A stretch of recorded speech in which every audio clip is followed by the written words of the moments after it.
ఎన్నికల వేళ జనసేన చీఫ్ పవన్ కళ్యాణ్ మరో కీలక నిర్ణయం. ఎన్నికల వేళ జనసేన అధినేత పవన్ కళ్యాణ్ మరో కీలక నిర్ణయం తీసుకున్నారు.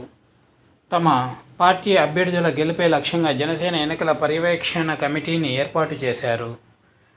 5 సభ్యులతో కూడిన రాష్ట్ర స్థాయి కమిటీని పవన్ ఆదివారం ప్రకటించారు.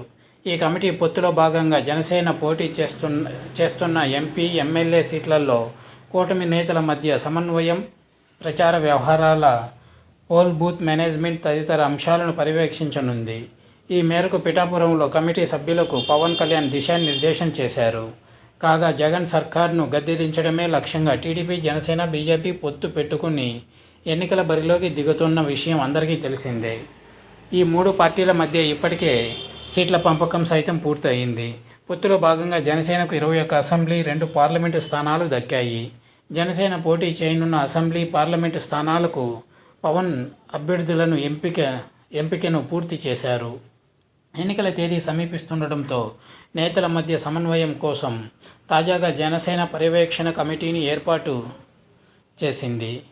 ఇక పవన్ కళ్యాణ్ పిఠాపురం అసెంబ్లీ నుండి ఎమ్మెల్యేగా పోటీ చేస్తున్న విషయం అందరికీ తెలిసిందే. పిఠాపురంలో పవన్ కళ్యాణ్ ఎన్నికల ప్రచారం సైతం ప్రారంభించారు. ఇది వ్యూవర్స్.